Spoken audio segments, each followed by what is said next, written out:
Hi, I'm Shayna Lee, and I'm back with more sword. In this class, we are going to be going over turning with the sword. So first, I'm just going to start with a basic 3-step turn. And for now, we're just going to hold our sword about chest height. Chest lifted, cord tight, and knees are slightly bent.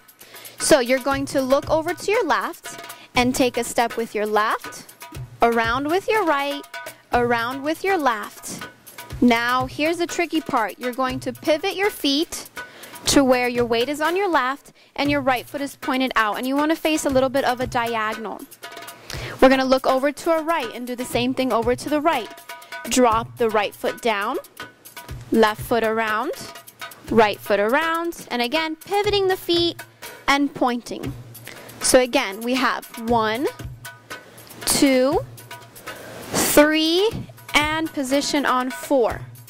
And 1, 2, 3, and 4. Let's try that with the sword in the air. 1, 2, 3, 4, and 1, 2, 3, 4. You can spot a little bit as you turn. I like to face the diagonal of which I'm going to turn. So looking a little bit to my left, we turn 1, 2, 3, 4. Look and turn. 1, 2, 3, and 4. Now we're going to move the sword down as we turn.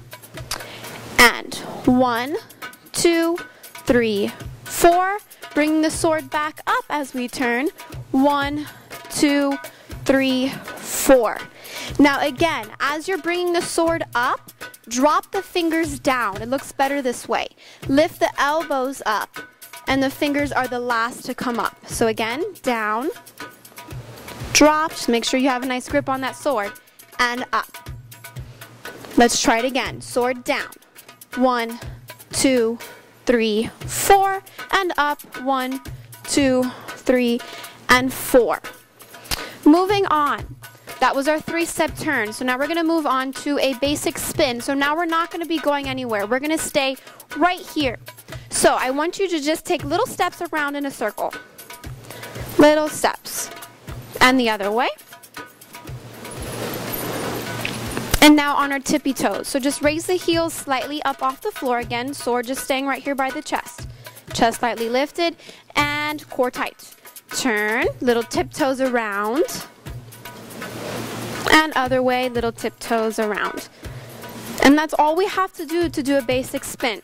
Except we do have to go a little bit faster, and we do have to spot. So again, spotting is going to be straightforward. So I'm going to look at you, and you look at me for your spot. So again, on the tippy toes, look, look, look, look, look, until you can't look anymore.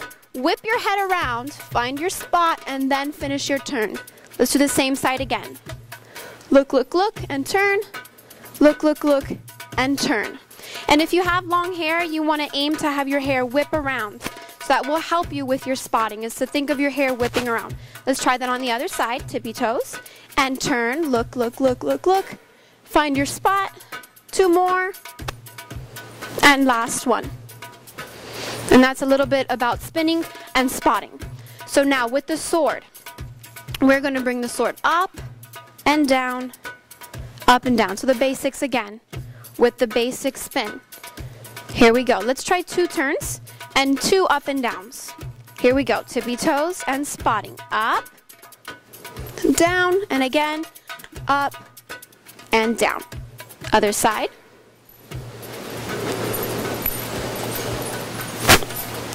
Good.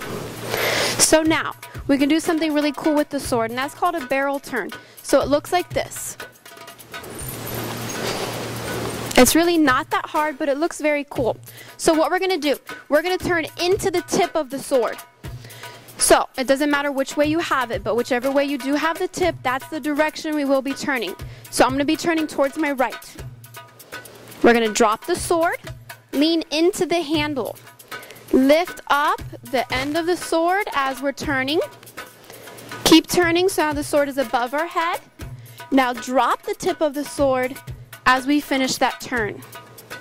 Not too hard, right? Let's try that again. Wind up a little bit and bring the point of the sword up, coming around and down. And I'm doing this flat-footed, so you always want to start flat-footed. And I'm looking at my sword as I'm turning. Or you can look straight ahead, which is a little bit harder. And now trying that on the tippy toes. Dip down and lift up. Dip down and lift up. One more. Down and holding it there. And the last thing with the sword is balancing it on your head. This is kind of tricky, so make sure you have a lot of practice before you do this in front of anybody. Here we go. Balance point, center of the head, chin lifted, chest lifted, core tight. Find a really good balance before you start spinning. And even the best of us, it does take a little while. Do your little bounce, and you have a good balance. Arms out, chest lifted, core tight. Flat-footed first. Now, if I just started spinning, my sword would stay here, and then it would fall. So you got to give it a little nudge. So, by your tip, that same arm in front of the sword. Slowly start turning to your tip as you're pushing the sword back with the opposite arm. The other hand is out. So I'm leading my sword around with the tip side of my sword. Once they are moving together, you can drop that arm to where they are both to your sides. You cannot spot while you have the sword on your head because the sword will fall off. It will not spot for you. Taking that to your tippy toes. If you want to go a little faster, you have to use your arm to help the sword go faster as well. And I'm just doing little tiptoes around. To stop the sword, you can grab it like I just did, or you can bring the other arm in front of it to stop it. So I'm going to show you what that looks like. And then after this, we're done. And then you have to do lots of practice before you attempt this. Make sure you get a good balance. So again, tip side, arm, start turning.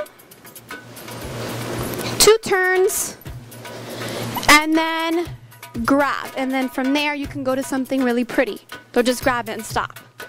Or the other way, and this is the last technique, is to stop the sword the same way you started it, but with the opposite arm. So, turn, 2 turns to get it going. And then using the opposite arm to stop it. Again, giving it a little slack. And then you can leave it there or take it off. A nice little cover-up if the sword does start to fall while you're turning is to grab it up off your head and act like you totally meant to do it.